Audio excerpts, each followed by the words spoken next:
First, a property owners association cracking down on speeders in their West Palm Beach community. If a homeowner is caught, they'll get fined. But on top of that, they will be forced to pay up if their guests are caught speeding. WPTV News Channel 5's Michelle QUESADA live near the community where the meeting will soon get underway to discuss this new controversial rule. Michelle? Michael, Kelly, just past the entrance gate here at Andros Isle, there are 2 traffic cameras recording speeders. Now, homeowners tell me they are okay with being held accountable if they are caught going faster than the speed limit. The issue, they say, is that they're also responsible for their guests.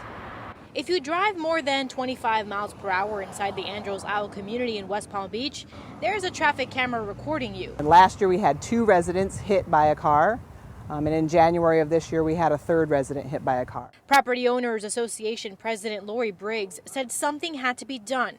After getting local police to monitor speed, discussing speed bumps, the board arrived at this idea, issuing fines to homeowners for speed violations, but not just theirs. Homeowners received a letter like this one in their mailbox from the HOA board, letting them know that if their guests or vendors also get caught speeding, the homeowner is responsible. And I looked at that maybe about a dozen times as saying, that's ridiculous. And it's kind of hard for me to think that I'm going to have to pay extra money for their choices. Other homeowners like Lou Eichel and Jonathan Crownover felt the same and complained. Since then, Briggs said vendors will be sent warnings directly and repeat offenders will no longer be allowed in the community.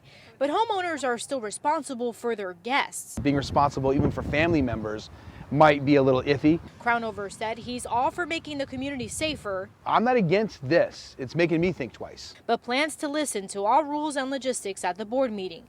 Briggs said homeowners and guests will first get a warning if they're caught speeding. The next violation is a $50 fine and then $100 for every violation after that. It would be my preference that no one speed, no one get violation letters, and the cameras work effectively around the community to change people's behavior. Homeowners will be able to dispute the fines like they would any other HOA violation. Now, if you're wondering what the HOA board is planning on doing with the money generated from the fines, they say they're going to buy more cameras. Now, of course, we're waiting to see what happens at that 6:30 meeting when they will be voting on a final resolution. Reporting live in West Palm Beach, Michelle QUESADA, WPTV News Channel 5. Now to breaking news. A woman is hit and killed by an Amtrak train at a Palm Beach County intersection. This scene less than a half mile from where a grandmother and her 2 grandsons were hit and killed, raising new safety concerns. WPTV News Channel 5's Chris Gilmore live with what we're learning about this latest incident. Chris? I'm at North Grade Road right now, just in front of the J.W. Corbett Wildlife Management Area. It's where the train involved today came to a stop during the hours of the investigation. It left just a few minutes ago. The point of impact in today's accident happened just down the road near that intersection marked by traffic lights down there. According to Amtrak, it involved a woman walking along the tracks around 2 this afternoon when she was hit.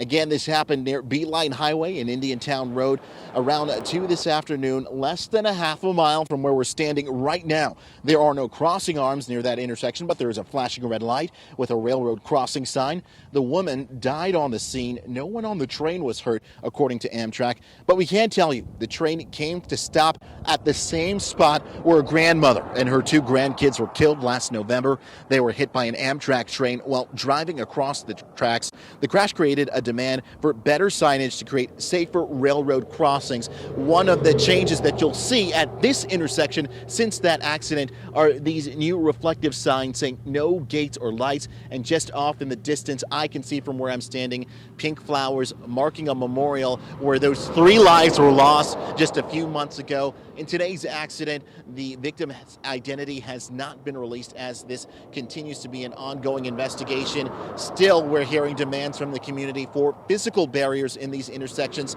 to make them more safe. Reporting live in North Palm Beach County, Chris Gilmore, WPTV News Channel 5.